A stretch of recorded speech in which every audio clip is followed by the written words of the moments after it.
Irmãos, nós vamos ler 3 referências, então eu vou te pedir a gentileza de abrir a sua Bíblia comigo no primeiro livro de Samuel. Como eu gosto de lembrar sempre, no Velho Testamento é sempre primeiro e segundo, Novo Testamento, primeira, segunda e terceira. Velho Testamento, livro, Novo Testamento, carta. Primeiro livro de Samuel, capítulo 22, verso 1 em diante. A palavra de Deus diz assim: Então Davi se retirou dali e escapou para a caverna de Adulão. Ouviram-no seus irmãos e toda a casa de seu pai, e desceram ali para ele. E ajuntou-se a ele todo homem que se achava em aperto, e todo homem endividado, e todo homem de espírito desgostoso. E ele se fez chefe deles, e eram com ele uns 400 homens.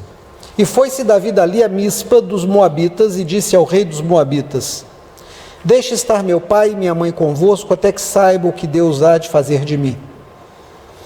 E trouxe-os perante o rei dos Moabitas, e ficaram com ele todos os dias que Davi esteve no lugar forte. Porém, o profeta Gade disse a Davi: Não fiques naquele lugar forte, vai e entra na terra de Judá. Então Davi foi e veio para o bosque de Herete. Amém. Segunda referência, por favor, abra sua Bíblia em primeiro livro de Reis, capítulo 19, verso 8. E levantou-se, pois, e comeu e bebeu, e com a força daquela comida caminhou 40 dias e 40 noites até Horebe, o monte de Deus. E ali entrou numa caverna, e passou ali a noite, e eis que a palavra do Senhor veio a ele e disse: Que fazes aqui, Elias? E ele disse: Tenho sido muito zeloso pelo Senhor Deus dos exércitos, porque os filhos de Israel deixaram teu concerto, derribaram teus altares, mataram teus profetas à espada, e eu fiquei só, e buscam a minha vida para me tirarem. E ele lhe disse: Sai para fora e põe-te neste monte perante a face do Senhor. Por favor, a última referência que nós vamos ler, Novo Testamento, Evangelho de Marcos. Mateus, Marcos, segundo Evangelho. Capítulo 16, verso 1.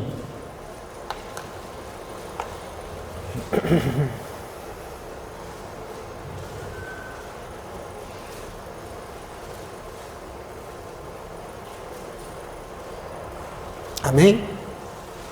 Evangelho de Marcos, capítulo 16, verso 1. E passado o sábado, Maria Madalena, Salomé e Maria, mãe de Tiago, compraram aromas para irem ungí-lo. No primeiro dia da semana, foram ao sepulcro, de manhã cedo ao nascer do sol. E diziam umas às outras: Quem nos revolverá a pedra da porta do sepulcro? E olhando, viram que já a pedra estava revolvida e era muito grande. E entrando na caverna do sepulcro, viram um jovem assentado à direita, vestido com uma roupa comprida e branca, e ficaram com medo. Porém ele lhes disse: Não vos assusteis, buscai a Jesus o Nazareno, que foi crucificado, já ressuscitou, não está aqui. Eis aqui o lugar onde o puseram, mas ide, dizei a seus discípulos e a Pedro, que ele vai adiante de vós para Galiléia, ali o vereis como ele vos disse. E saindo elas apressadamente, fugiram do sepulcro, porque estavam possuídas de temor e assombro, e nada diziam a ninguém, porque temiam. Amém. Queridos, as 3 histórias têm um elo que as une, uma caverna. Nós vimos na primeira história que Davi já é um general, Davi já é um homem conhecido em Israel, Davi é um herói de guerra, Davi é um herói nacional, Davi é um jovem genro do rei, então casado com a princesa, que desfruta de todas as comodidades que a posição lhe dá, e de repente esse rei, Saul, que governa as terras de Israel, começa a ficar enciumado, porque Davi agora tinha uma fama maior do que a dele. Davi era considerado um herói maior do que ele. A Bíblia diz que as moças em Israel entoavam cantos dizendo que Saul, como herói nacional, matava milhares, mas que Davi, como um herói nacional, também matava os seus 10 milhares. A Bíblia nos conta que Saul havia colocado nos postos chaves do governo os homens da sua tribo, de Benjamim, que ele havia favorecido todos aqueles que ele colocou nos postos chaves, dando terra, dando dinheiro, dando títulos, dando servos. E ele começou a governar de tal maneira que ele se enriquecia e que ele se tornou quase que um Deus em Israel. Ele não chegou a quebrar a imagem do Deus de Israel, mas ele se pôs em concorrência direta, sendo aos seus próprios olhos o grande sacerdote, tomando o lugar do grande sacerdote. E de repente ele resolve matar Davi, num gesto de ciúme, num gesto louco, ele pega uma lança e atira. Davi se desvia e sabe que a partir daquele momento a sua vida não vale muito na mão de Saul. Saul toma a filha que havia lhe dado como esposa, dá a outro homem, tira todos os títulos, tudo que havia concedido a ele, e ele agora começa a ser um fugitivo. E de repente a Bíblia diz para nós que Davi se vê obrigado a ir para o fundo de uma caverna. Ele habita na terra dos Moabitas, no fundo de uma caverna. E vão se juntar a Davi pessoas que estavam endividadas, porque para financiar esse apetite desmensurado de Saul, essa avareza louca, para sustentar essa máquina corrompida de governo que havia em Israel, ele estava cada vez cobrando mais impostos, cada vez criando mais impostos, e havia então trazido uma pobreza muito grande à maior parte das pessoas. E a Bíblia diz que a Davi começaram a se juntar os endividados, os desesperançados. Não é uma palavra muito nova, já está na Bíblia há muito tempo. As pessoas que já não tinham mais bens porque haviam sido tomados deles os seus bens para pagar os impostos que eles não conseguiam. E eles começaram também a dizer: já que perdemos tudo, vamos nos juntar àquele que perdeu tudo. E se juntaram a Davi. A família de Davi, quando Davi mata o gigante Golias, havia recebido o benefício de não pagar impostos nunca mais em Israel, de serem enriquecidos. Foi a promessa que Saul tinha feito.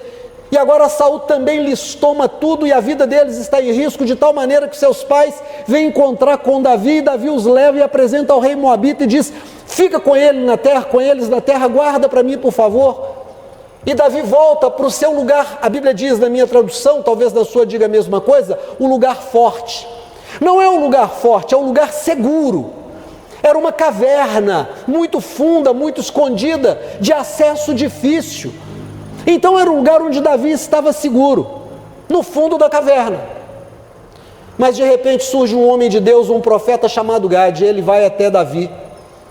E ele diz: Davi, assim diz o Senhor, o Deus de Israel, o teu Deus, aquele que te deu vitória em cada batalha, aquele que venceu o gigante, te entregou na sua mão.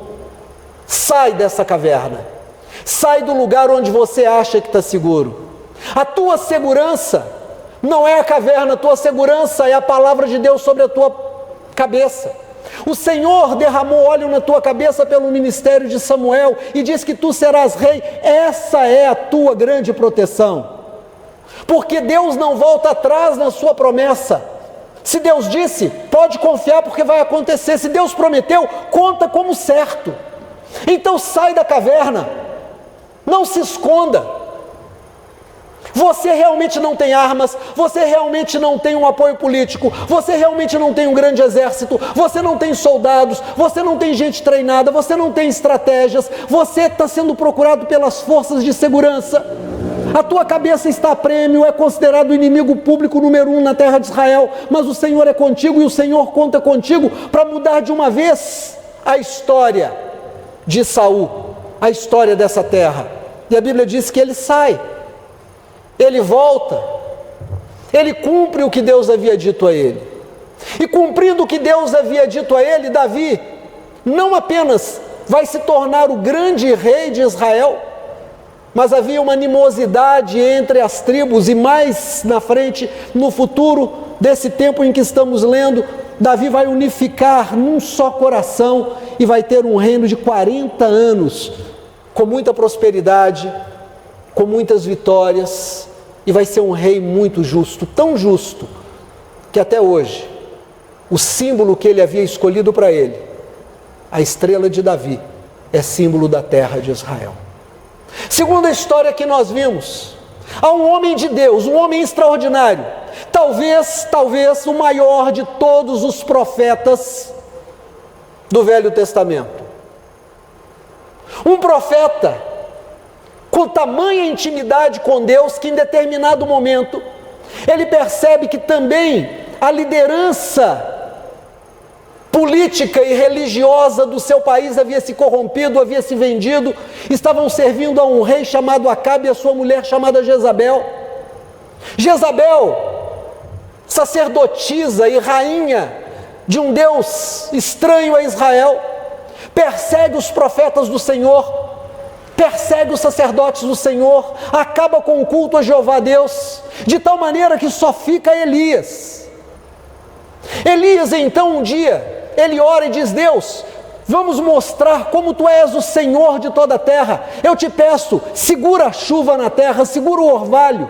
E a Bíblia diz que durante 3 anos não choveu e nem desceu o orvalho sobre a terra, de tal maneira que as fontes se secaram, os rios se secaram, os animais morreram, as plantações se perderam. Acabe ficou desesperado, e no final de 3 anos, esse homem Elias ora novamente, e ele diz: Deus, agora eu te peço, faz voltar a chuva a Israel, para que esse povo saiba que Baal, que Astarote e que os deuses que Jezabel ensinou esse povo a servir não são deuses de verdade, mas que só Tu és Deus. Eles vão saber que eu orei e o Senhor segurou a terra, a chuva na terra e o orvalho na terra, e que eu estou orando de novo, e que o Senhor vai trazer a chuva e vai trazer o orvalho.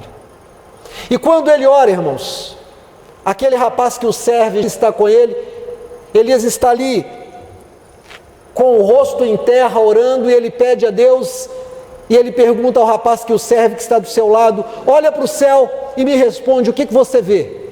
Ele disse: não vejo muita coisa não, está formando uma nuvenzinha, mas olhando daqui é do tamanho da mão de um homem, é do tamanho da minha mão, assim, eu ponho a minha mão aqui, olha lá, ó, do tamanho da minha mão, mas o que é isso? Aí Elias se levanta, olha para ele e fala: corre, corre, porque vem tempestade. Irmãos, há uns dias atrás choveu em Petrópolis e hoje choveu de novo, vocês viram? Agora à tarde choveu em Petrópolis de novo. Eu imagino que quando Elias falou para aquele rapaz que o servia: você está vendo uma nuvem do tamanho da mão de um homem? Corre, porque o que vem na terra é mais ou menos aquilo que nós vimos acontecer em Petrópolis. Deus vai trazer a chuva de 3 anos sobre a terra, porque quando Deus age não tem homem que segura, quando Deus resolve fazer alguma coisa não tem quem o impede. E aí ele desafia os sacerdotes dos deuses que serviam a Jezabel, 850 sacerdotes, e ele os vence. Ele manda fazer um altar, e ele também faz um de pedras, colocam os animais, e ele diz aos profetas de Baal e aos profetas e sacerdotes do poste-ídolo: orem e peçam aos seus deuses que aceitem a oferta que vocês estão fazendo. E eles ficam de manhã até meio-dia, e dançam e cantam e oram e choram. E Elias, já entediado, diz: olha, pode ser que Baal tenha saído de férias, isso acontece. Ele ainda zomba: gritem mais alto, pode ser que ele esteja dormindo. E aí eles começam, aqueles sacerdotes, a se retalhar, a oferecer o seu sangue em sacrifício, e não acontece nada. O povo está testemunhando, já tinha visto a chuva.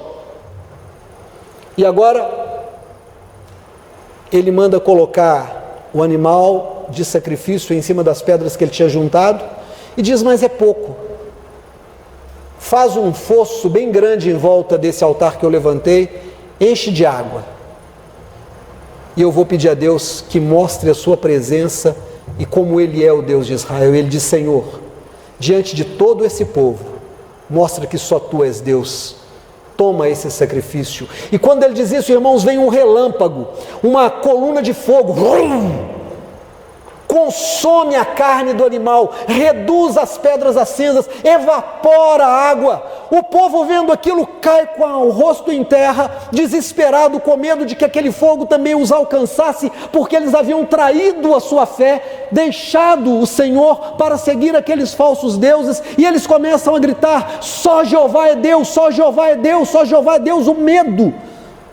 E eles dizem: Elias, o que queres que façamos, homem de Deus? E ele diz: matem esses sacerdotes. E ele mata naquele dia 850 sacerdotes do poste ídolo de Baal. Jezabel fica sabendo e diz: digam a Elias que amanhã me façam os meus deuses a mesma coisa se eu não o matar. Aquele homem, Elias, homem de Deus, ele tinha uma certeza humana, não uma revelação de Deus, não uma certeza colocada no seu coração por Deus, mas uma convicção de homem. O povo que viu a chuva vir, o povo que viu o sacrifício ser aceito, o povo que matou sacerdotes de deuses estranhos quando eu mandei, esse povo vai dizer: o Senhor é conosco, e nós não aceitamos mais a injustiça de Jezabel, nós não aceitamos mais a miséria na nossa terra, nós não aceitamos mais o empobrecimento do povo, nós não aceitamos mais a ignorância quanto às leis do Senhor, nós não queremos mais Jezabel. Não adianta falar o nome de Deus e não viver a experiência com o Deus verdadeiro. Elias tinha certeza de que o povo faria isso. Sabe o que o povo fez? Passou para o lado de Jezabel. Do mesmo jeito que eles haviam deixado o poste ídolo e passado para o lado de Elias um dia, no outro dia eles ficaram quietinhos e ficaram com medo de Jezabel e de Acabe, e não houve quem defendesse o nome de Jeová, não houve quem tomasse uma posição, não houve quem levantasse a voz e dissesse: nós temos a lei de Moisés. Não houve quem se levantasse e dissesse: mas Elias é o nosso profeta. Elias entra num processo de entristecimento, de decepção, e ele abre mão do seu ministério. Ele diz àquele rapaz que o serve: vai para a sua terra, porque estão dizendo que vão me matar, eu não quero que matem você, volta para a casa dos seus pais. E ele caminha, e cansado deita e acorda, tem ali uma água, e ele bebe e come um pão que está ali, ele não sabe de onde veio, sabe que o Senhor mandou, e com a força daquele pão e com o frescor daquela água, ele caminha 40 dias e 40 noites e para de novo, entra numa caverna, vai para o fundo da caverna e ele diz: Senhor, eu não sou melhor do que os meus pais que já morreram, me leva. Deus vem e diz: Elias, sai do fundo dessa caverna, vem aqui para fora, é aqui que eu preciso de você. Eu te levantei para fazer diferença na terra. Eu te levantei para, mesmo como minoria, ainda que seja uma minoria de um, e olha que você nem sabe, que eu guardei para mim 7.000 joelhos que não se dobraram a Baal, e 7.000 bocas que não o beijaram. Você não os conhece, mas eu sei onde eles estão, eu os conheço. Vocês são minoria, mas eu só preciso de alguém que se coloque na minha mão, para que eu mude a história da terra inteira. Esse homem, infelizmente, já decepcionado, magoado, depressivamente instalado no fundo da caverna, ele diz: não, Senhor, eu não aguento, pode me levar, não sou melhor do que os meus pais. Então o Senhor vira para ele e diz: então tá, unge Jeú, Hazael e Eliseu, rei da Síria, rei de Israel e profeta no teu lugar, depois eu te recolho. Terceira história que nós lemos. Jesus cumpre o seu ministério de 3 anos. Com 30 anos de idade, Jesus vai a João Batista, que está batizando no Jordão. Ele é batizado nas águas. Irmãos, Jesus nos deu exemplo, ele foi batizado nas águas. O batismo, como eu ensinei para vocês naquela vez que nós conversamos sobre o batismo, não é uma opção, é um mandamento. Quem tem uma experiência com Jesus, faz o que Jesus fez, se batiza.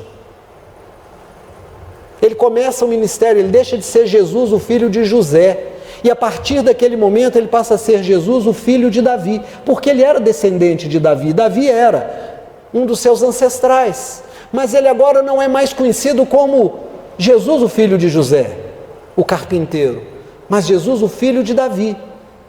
E ele começa a dizer: arrependei-vos, porque é chegado o reino de Deus.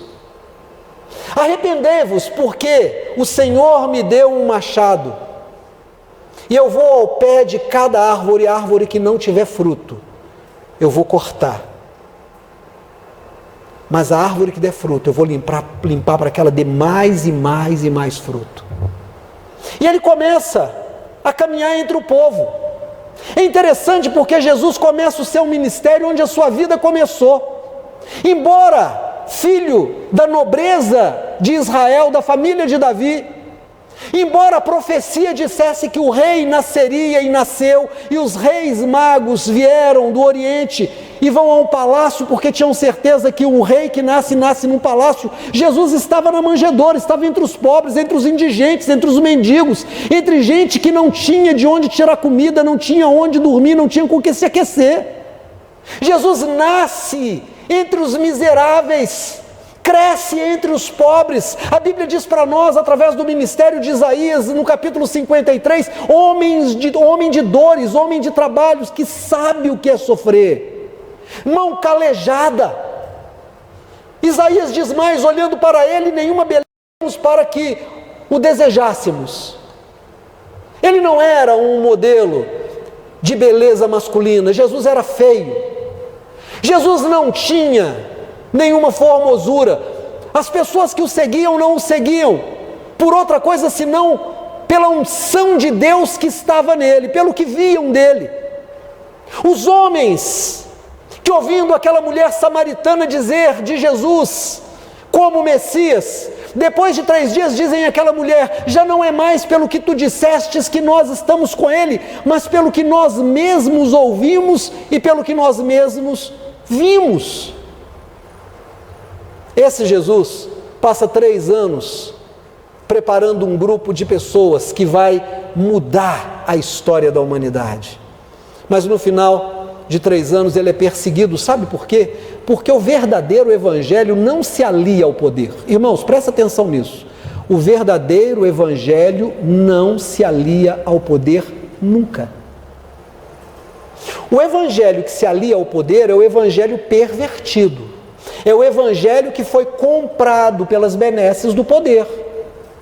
O evangelho que se junta ao poder da terra vai de encontro ao que Jesus disse: o meu reino não é deste mundo. Irmãos, o que tem mais simples na Bíblia do que entender isso? Jesus disse: o meu reino não é desse mundo. Se o meu reino fosse desse mundo, os meus servos lutariam por mim. Por que os meus servos não estão lutando por mim? Porque o meu reino não é desse mundo.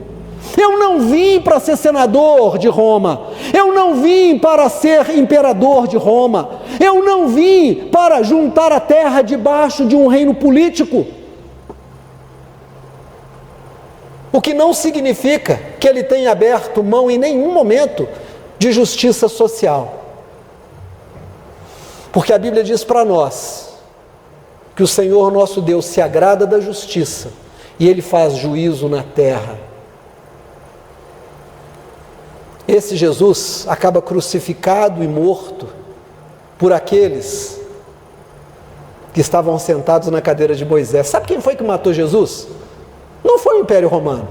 Sabe quem foi que matou Jesus? Não foi Herodes, não foi Pôncio Pilatos, não foi nenhum soldado romano. Pastor, mas está escrito na Bíblia. Está escrito na Bíblia, ele foi julgado pelo Pôncio Pilatos, ele foi julgado pelo Herodes, um manda para lá, outro para cá, e no final um lava a mão e diz: não vejo nele, irmão, crucifica. O soldado romano foi, furou o lado dele, crucificou, o centurião estava lá e disse: esse era justo. Nós lemos na Bíblia que eram os romanos. Não, irmão, não era não. Quem matou Jesus foram os sacerdotes, homens de Deus que conheciam a palavra. Eles manipularam a lei, eles manipularam a lei judaica e a lei dos romanos. Eles usaram a mão dos romanos para fazer o que eles queriam. Jesus estava incomodando. Já pensou o que quer dizer? Presta atenção, irmão, no que eu estou falando hoje. Você já pensou o que quer dizer que o verdadeiro evangelho não se alia ao poder político da terra? Espera aí, pastor, mas eu conheço um monte de deputado que é bênção, e é pastor. Ô irmão, ou é pastor ou é deputado, ou é pastor ou é senador. Ah, pastor, eu acho. Irmão, você pode até achar, mas não é o que a Bíblia diz. Então, no meio do caminho, no meio do ministério, você resolveu ser pastor, Deus falou que você ser deputado, ser senador, ser presidente da república, sei lá o que for. Eu acredito. Então chega para a sua igreja e diz: a partir de hoje eu estou entregando o ministério e eu não carrego mais o título de pastor, porque eu não sou, eu sou deputado. Mas não monopolize a igreja,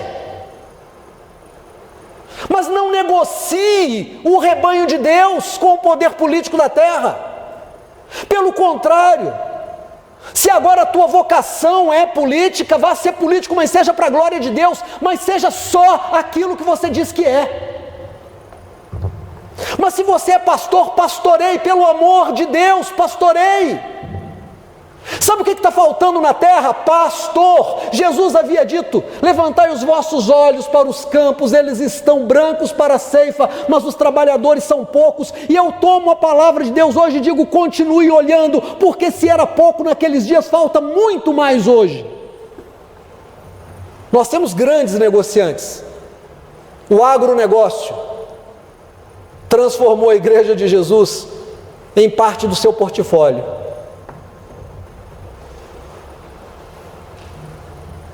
Jesus foi crucificado e morreu.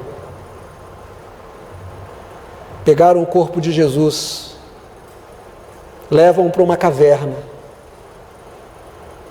colocam num pano de linho, vão para o fundo da caverna, depositam o corpo de Jesus. É sexta-feira, final do dia. Você sabe que o sábado, para os nossos irmãos judeus e para os nossos irmãos adventistas, chega no pôr do sol de sexta-feira. Jesus morre um pouquinho antes do pôr do sol. Mal eles têm tempo de colocar o corpo dele ali e colocar lá dentro do sepulcro. Primeiro dia, sexta-feira. Pastor, mas um dia tem 24 horas, irmãos, não é horas, é dia nominal. O dia estava encerrando. Já era o entardecer, o crepúsculo, o sol já estava indo embora, o céu estava rajado de laranja e vermelho. Puseram Jesus lá, rolaram uma grande pedra, vários homens empurraram e tamparam a caverna e deixaram lá. O judeu não trabalha no sábado, segundo dia. As mulheres e aqueles homens que eram discípulos de Jesus, amargurados, chorando, decepcionados, entristecidos, depressivos, derrotados no primeiro momento, aguardam o primeiro dia da semana, já que o sétimo era o sábado deles. E a Bíblia diz para nós que no primeiro dia da semana, o terceiro dia da morte de Jesus, foi sexta-feira, passou o sábado, primeiras horas do domingo, as mulheres vão lá, buscam as especiarias para embalsamar o corpo de Jesus. E eu vou te falar uma coisa, pastor Zé, experiência minha de muitos anos: se tem uma força de trabalho na igreja, é a força feminina. Qualquer pastor que contar só com os homens para fazer qualquer trabalho vai dar com os burros na água. Mas se você conta com as mulheres para trabalhar, eu vou te contar uma coisa: sai bem feito. A mulher chega mais cedo, a mulher é comprometida, ela ora, ela trabalha, é qualquer serviço. Homem tem um negócio de dizer assim: olha, não deu, vou chegar atrasado, eu achei que ia dar, mas não vai dar, eu ia, mas não vou mais. Tem um negócio, o homem tem isso, mulher não. Nos meus vários anos de ministério, eu louvo ao Senhor, porque o Senhor sempre levantou mulheres de valor para ajudar. Sabe quem foi que levantou de madrugada, buscou as especiarias para embalsamar o corpo de Jesus? Pedro? Não. João? Não. Quem? As mulheres. Mas elas têm uma preocupação. É uma caverna, o corpo dele está lá dentro. Quem vai tirar essa pedra? Vamos chamar os homens? Ah, eles estão muito entristecidos. Irmão, você já viu mulher doente tendo que trabalhar? Quem já viu mulher doente tendo que trabalhar? Está com cólica, está doente, está com Covid, levanta, arruma um menino, manda para a escola, arruma a casa, faz comida, vai para o escritório, vai para o computador, trabalha, toma remédio, consola o marido, busca o filho. Não sei de onde que tira tanta força. Você já viu o homem gripado? Hein? Você já viu o homem gripado? Não, ele não precisa nem ter Covid, ele pode ter a suspeita do Covid. Ele não levanta da cama. Parece que pariu 3 filhos. Eu imagino que as mulheres falaram: quem vai tirar a pedra do sepulcro? Uma falou: chama o Pedro. Pedro? Você está brincando? Está roncando. Mas ele não estava chorando? Pois é, dormiu chorando. João, mesma coisa. Mas elas vão a si mesmo. Que bênção que são as mulheres na igreja. E elas vão, mesmo sabendo que provavelmente elas não tirariam aquela pedra, elas criam no milagre. Mulher crê no milagre. Grupo de oração de madrugada, eu vou te falar uma coisa: sempre tem uma mulher de Deus orando, irmão. Sempre tem uma mulher de Deus na madrugada orando. Sempre. Aprendi isso com a minha sogra décadas lá atrás. Mulher de oração, toda madrugada orando. Como eu tenho visto Deus responder às nossas irmãs. Tinha um ministério, não sei se ele ainda existe, chamado Desperta Débora, de oração. Ministério mundial de mulheres em oração. Bom, elas chegam lá. A pedra estava removida. Foi revolvida ou removida. Entraram com medo. Quem tirou essa pedra? Judeu não foi, porque ontem ninguém trabalhou. São as primeiras horas do dia, não deu tempo. Não tem homem aqui, não tem marca, não tem nada. Quem tirou essa pedra? Entra ou não entra? Vamos lembrar que não tinha luz elétrica? Vamos lembrar que não tinha lanterna de LED? E elas entram. Elas estão procurando o corpo de Jesus, mas foi posto aqui, eu vi, olha aqui, só tem aqui um lençol.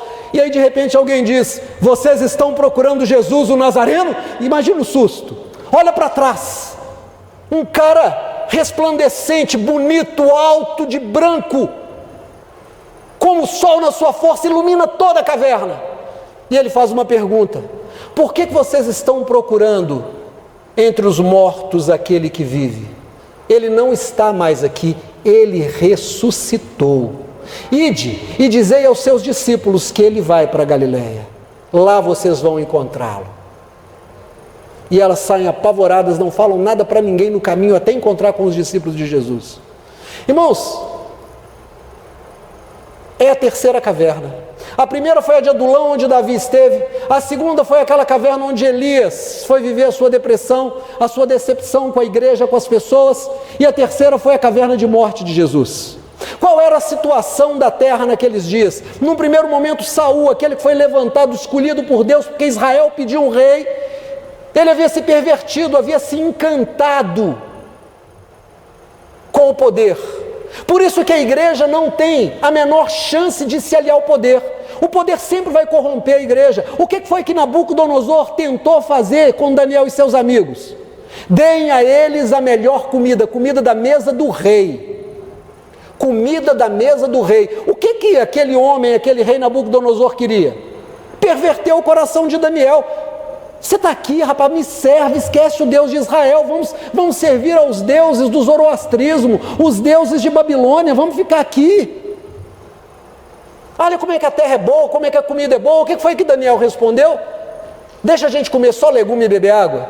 Não é porque só legume dá força. Tem gente que é vegetariano, e eu não tenho nada contra os vegetarianos, muito pelo contrário, só tenho a favor. E pelos veganos também eu só tenho admiração, embora eu não seja nenhuma coisa nem outra. Mas tem gente que pega esse versículo e diz: está vendo, comida vegetariana é melhor. Não é não, irmãos.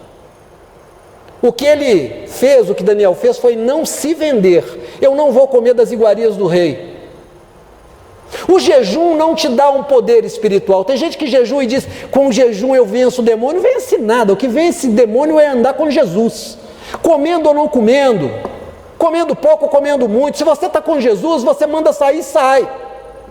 O jejum te dá poder sobre os seus apetites carnais. Quando você aprende a vencer o seu desejo, a sua vontade, você domina a sua vida. O que Nabucodonosor queria? Vencer Daniel, vencer seus amigos. O que Saul fez? Se rendeu ao luxo, à avareza, ao dinheiro, ao poder.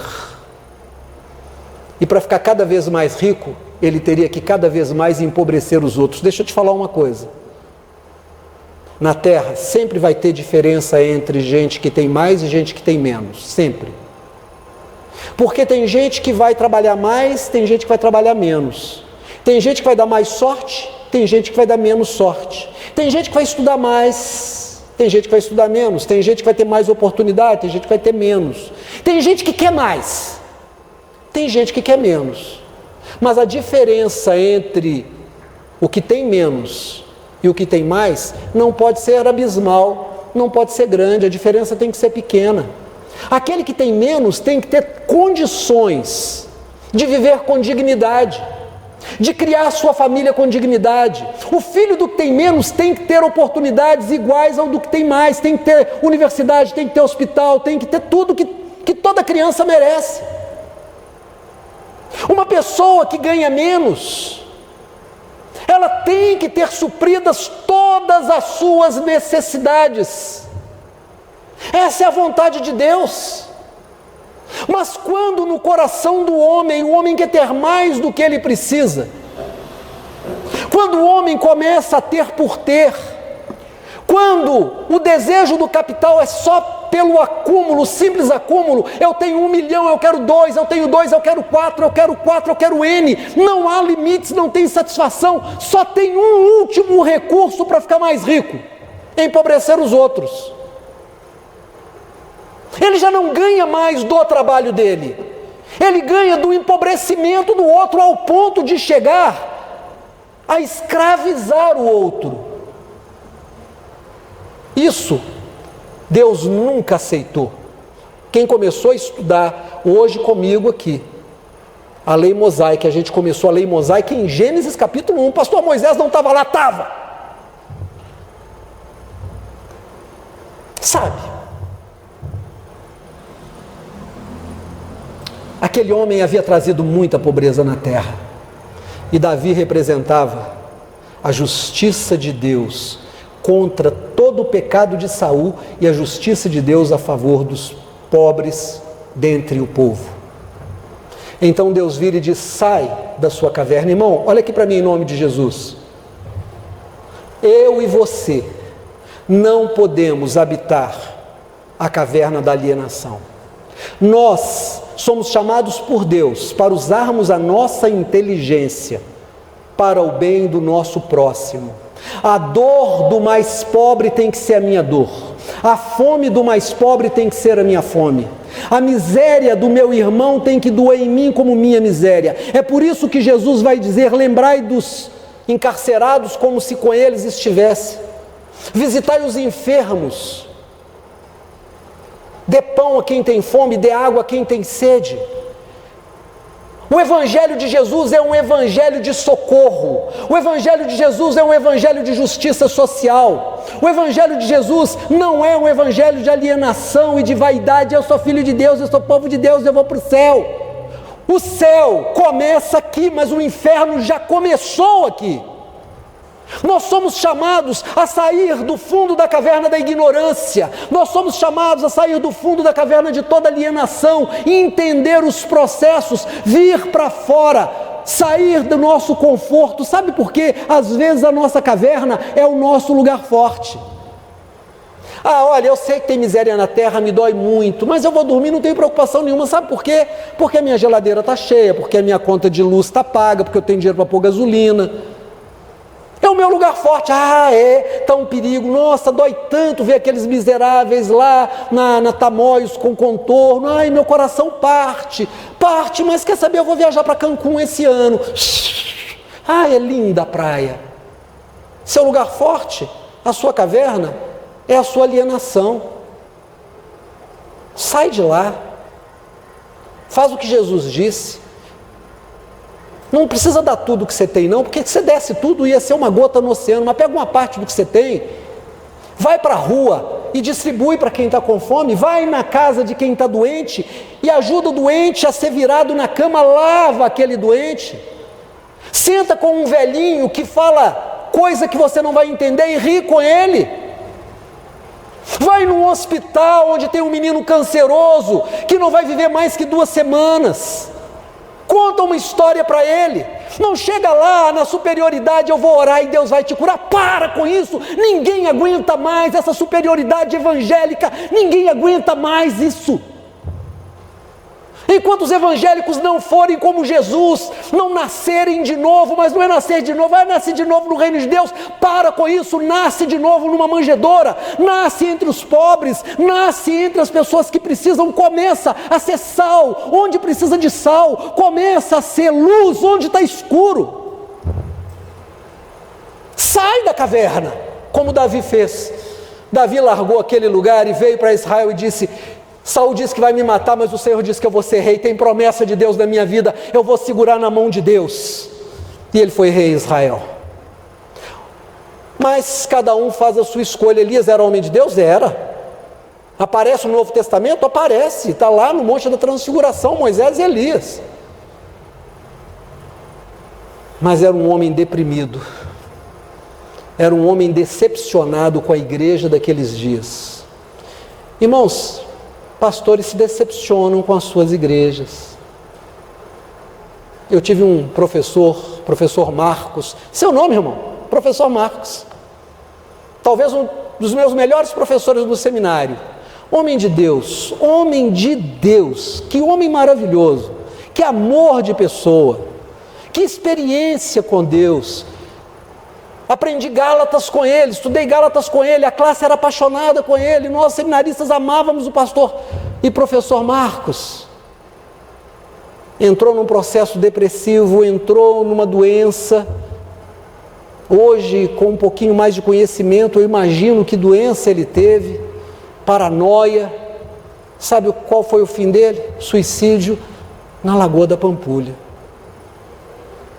Homens de Deus estão tomando remédio tarja preta, homens de Deus estão largando o ministério. Há um tempo atrás foi veiculado, alguém talvez se lembre, um pastor da Assembleia de Deus, que antes de suicidar, gravou um vídeo, dizendo da decepção dele com a igreja. Pastores do comércio estão imunes a isso, porque não são pastores, são negociantes da fé. Ah, mas Deus faz muito milagre. O Evangelho diz que a gente vai ver na mão desse povo milagres extraordinários que, se possível fosse, convenceria até os eleitos de Deus. Mas eles não têm parte com Deus. Os homens de Deus estão ficando muito tristes, porque a igreja está se afastando dos princípios fundamentais da fé. A igreja defende a violência e a morte, a avareza.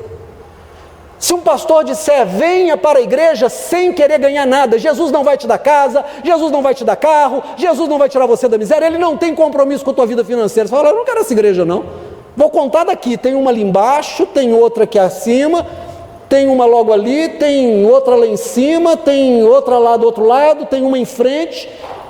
Irmãos, tem umas 8 só aqui nessa avenida. Se disser para você que Jesus não quer fazer nada por você, Ele quer que você faça por Ele, você vai falar, essa igreja não é boa. Eu quero uma igreja que fala que Jesus vai trabalhar para mim, é o gênio da lâmpada, vou passar a mão, o gênio vai aparecer, eu vou perguntar qual é o teu nome, Jesus. E eu vou dizer, eu quero isso, eu quero carro, eu quero casa, eu quero marido, eu quero mulher, eu quero. Homens de Deus estão ficando depressivos, homens de Deus de verdade estão entristecidos, desanimados, decepcionados. Elias estava assim, e ele disse, Senhor, eu não sou melhor do que o meu pai, me leva. O Senhor Deus que não ultrapassa a vontade do homem, irmão, não adianta você querer que Deus mude a sua vida se você não quiser mudar a sua vida. A primeira coisa que você tem que querer é você mudar a sua vida, a partir daí você coloca a sua vida na mão de Deus e deixa Deus agir. Mas se você não quiser, Deus não age na sua vida, não age. Muita gente em Israel foi curada quando Jesus passava, nem todo mundo foi curado. Quem foi curado, pastor? Os que estavam no caminho de Jesus. Quem não estava no caminho de Jesus, ou não tinha alguém no caminho de Jesus por ele, não recebeu milagre.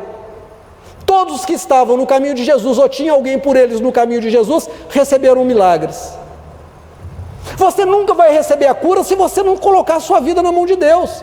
Você nunca vai ter a sua vida abençoada se você não colocar a sua vida na mão de Deus. Não é um negócio, não é que isso é em primeiro lugar, você coloca a sua vida lá. Irmãos, você quer trabalhar com um carro, vai pôr seu carro no Uber.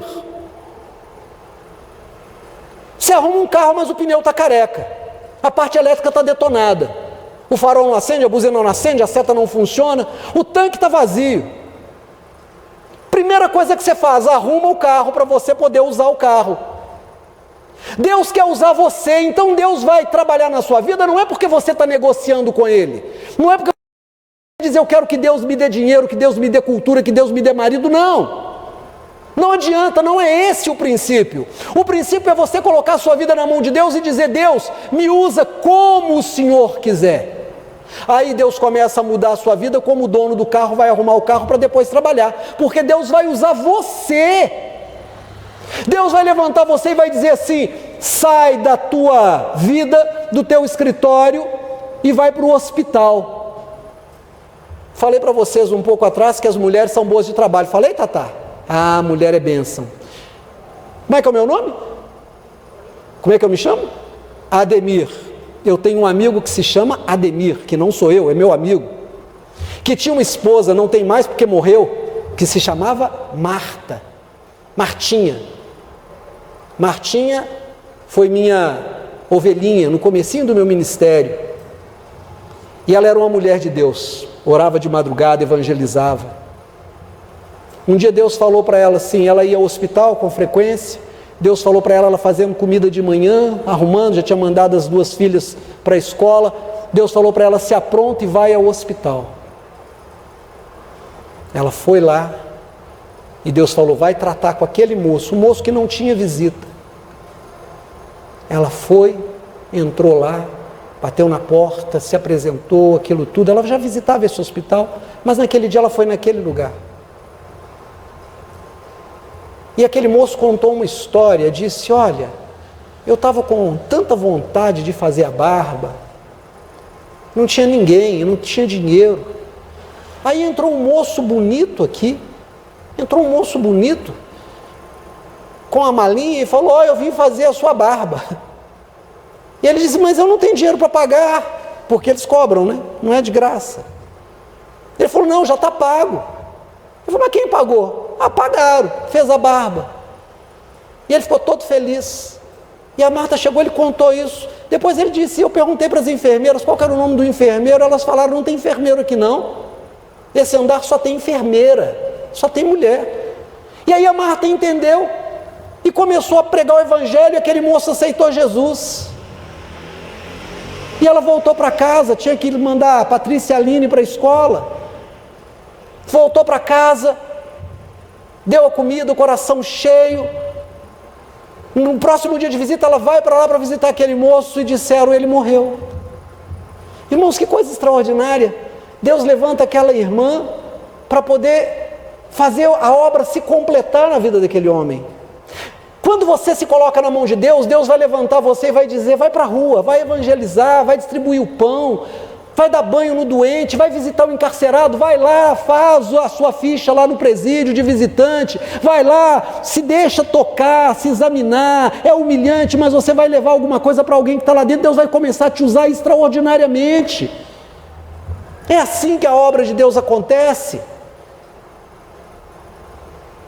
Mas aquele homem já estava tão depressivo, Elias, que não teve jeito. E aí nós vimos o terceiro caso. Talvez você diga, pastor, eu sou tão pequeno para mudar qualquer coisa, como é que eu vou fazer algo acontecer?